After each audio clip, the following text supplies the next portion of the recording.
અને હવે આગળ વાત કરીએ તો 12 દિવસના ભીષણ યુદ્ધ બાદ ઈરાન અને ઇઝરાયેલ સીઝફાયર માટે સહમત થયા છે। અમેરિકાના રાષ્ટ્રપ્રમુખ ડોનાલ્ડ ટ્રમ્પે આ અંગે સત્તાવાર જાહેરાત કરી। અમેરિકાના રાષ્ટ્રપ્રમુખ ડોનાલ્ડ ટ્રમ્પે સોશિયલ મીડિયા પ્લેટફોર્મ ટ્રુથ પર પોસ્ટ કરીને જણાવ્યું કે ઈરાન અને ઇઝરાયેલ પૂર્ણ અને અંતિમ સીઝફાયર માટે રાજી થયા છે। આગામી 6 કલાકમાં સીઝફાયર લાગુ થઈ જશે। ઈરાને પહેલા તેનું પાલન કરવું પડશે। ઈરાન દ્વારા સંઘર્ષ વિરામના પાલન બાદ આગામી 12 કલાકમાં ઇઝરાયેલ પણ સીઝફાયર લાગુ કરી દેશે।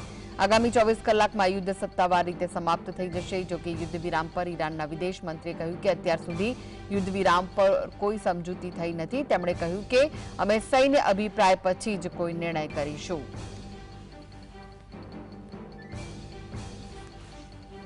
તો બંને દેશોએ સહમતિથી સમજૂતી કરી છે તેવું ડોનાલ્ડ ટ્રમ્પનું કહેવું છે। યુદ્ધ વિરામ પર ઈરાનના વિદેશ મંત્રીનું પણ નિવેદન સામે આવ્યું છે। અત્યાર સુધી યુદ્ધ વિરામ ઉપર કોઈ સમજૂતી નથી તેવું ઈરાનના વિદેશ મંત્રીએ કહ્યું। તેમણે કહ્યું કે અમે સૈન્ય અભિપ્રાય પછી જ કોઈ નિર્ણય કરીશું। તો ટ્રમ્પ ઇઝરાયેલ અને ઈરાન યુદ્ધ વિરામ માટે રાજી છે તેવું ટ્રમ્પે કહ્યું છે। ઈરાન અને ઇઝરાયેલ સીઝફાયર માટે સંમત થયા છે। અમેરિકાના રાષ્ટ્રપ્રમુખ ડોનાલ્ડ ટ્રમ્પે આ અંગે સત્તાવાર જાહેરાત કરી છે। અમેરિકાના રાષ્ટ્રપ્રમુખ ડોનાલ્ડ ટ્રમ્પે સોશિયલ મીડિયા પ્લેટફોર્મ ટ્રુથ પર પોસ્ટ કરીને જણાવ્યું છે કે ઈરાન અને ઇઝરાયેલ પૂર્ણ અને અંતિમ સીઝફાયર માટે રાજી થયા છે। આગામી 6 કલાકમાં સીઝફાયર લાગુ થઈ જશે।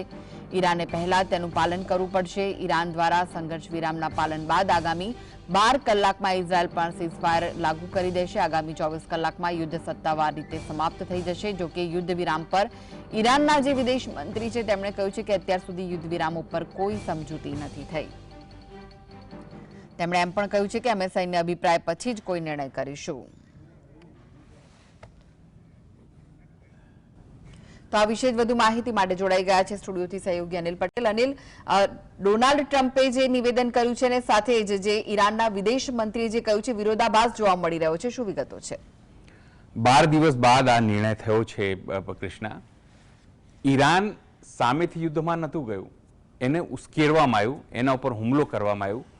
86 વર્ષના ખેમનેઈ એમણે આખી બાગડોળ સંભાળી। એના પ્રથમ કતારના કહીએ, પ્રથમ શ્રેણીના તમામ અધિકારીઓ કહો કે એના અણુવૈજ્ઞાનિકો કહો, એ તમામ લોકો જે છે એ માર્યા ગયા, છતાં તેમણે મોરચો સંભાળ્યો અને આજે હંફાવી દીધો। સ્થિતિ એ છે કે આજે પણ સમજોતાની વાત થઈ રહી છે। જે ડોનાલ્ડ ટ્રમ્પે એક્સ ઉપર લખી પણ નાખ્યું, જેમ ભારતને અને પાકિસ્તાનને લઈને તેમણે લખી નાખ્યું હતું પહેલાથી જ, અને લખ્યું છે કે 6 કલાક પછી સીઝફાયર થશે। પણ હજુ પણ તેલ અવીવ હોય કે પછી એના બીજા શહેરો હોય ઇઝરાયલના, તેના ઉપર જે ઈરાની મિસાઇલો છે તે હુમલો કરી રહી છે। અને આઈડીએફ જે ઇઝરાયલની સેના છે એણે કહ્યું છે કે એમાં 3 લોકો માર્યા ગયા છે હજુ પણ। એટલે વાત સ્પષ્ટ છે કે ઈરાન એ મૂડમાં હવે નથી, કારણ કે એણે કહી દીધું છે કે હવે તમે યુદ્ધ અમારા ઉપર થોપ્યું છે, તમે એમને સીઝફાયર નહીં કરીશું।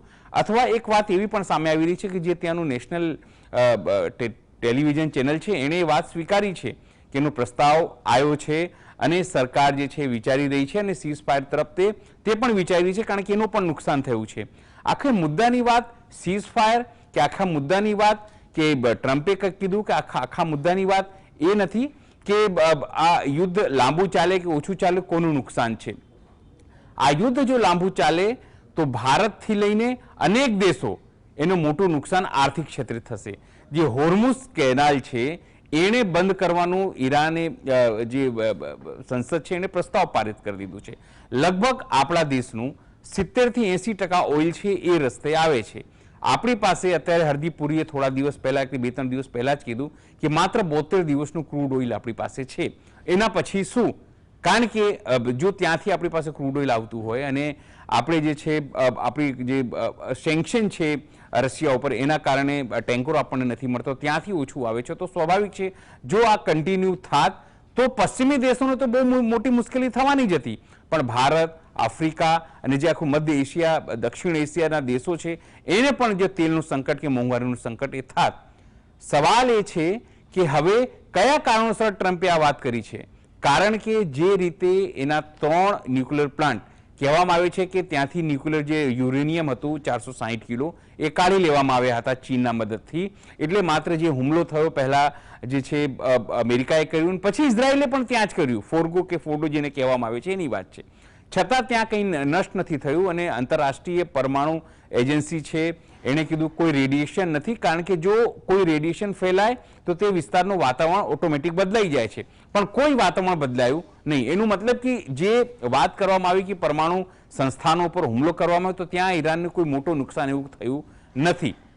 સવાલ એ છે કે જ્યારે ઈરાને પલટવાર કર્યો બહેરીન ઉપર મિસાઇલો છોડી, જ્યાં થાણાઓ છે ખાસ કરીને યુએસના એની સૈનિકો અડ્ડાઓ છે, સિરિયા ઉપર છોડ્યું, બહેરીન ઉપર એને વાત કરી હુમલાની, અને ત્યાં સુધી કીધું કે અમે અમેરિકન જે લોકો છે, અમેરિકન નાગરિકો છે, અધિકારીઓ છે, સૈન્ય છે, એના ઉપર પણ હુમલો કરીશું, તૈયારી કરી.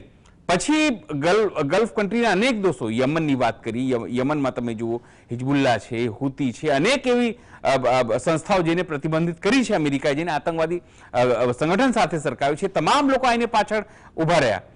સાથે જ્યારે પુતિનને મળ્યા ઈરાનના વિદેશ મંત્રી, ત્યારે પત્ર આપ્યું ખેમનેઈનું, એને ખેમનેઈએ લખ્યું એની અંદર કે માત્ર તમારી લિપ સર્વિસ નથી જોઈતી, એટલે માત્ર તમે કડી નિંદા ના કરો, તમે અમને મદદ કરો. મદદ શું કરો? તો અમને તમે ઇન્ટરસેપ્ટર કોડ આપો, જે અમેરિકા તેના જે ફાઇટર જેટ આવે છે એને અમે કઈ રીતે અટકાવી શકીએ.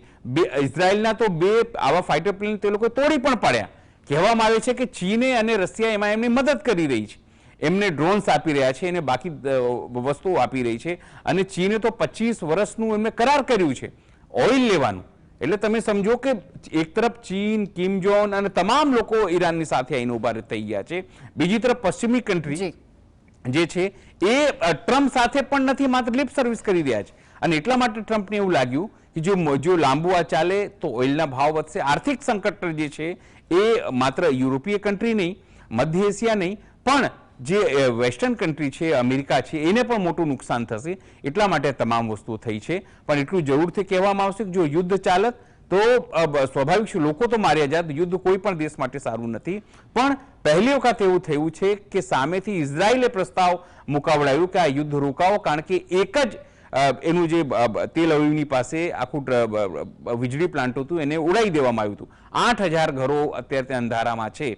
એટલે સ્વાભાવિક છે કે ઇઝરાયલને પણ હવે ખબર પડી કે એ અમેરિકાના ઇશારે ભરે કોઈની સામે આંખ દેખાડી શકે, યુદ્ધ કરી શકે, પણ જ્યારે કોઈ એવો સક્ષમ દેશ તમારી સામે પડે તો નિશ્ચિત છે તમારે પણ જે છે બેસવું પડે, એની સામે ઝૂકવું પડે. જી જી જી, આભાર અનિલ સમગ્ર માહિતી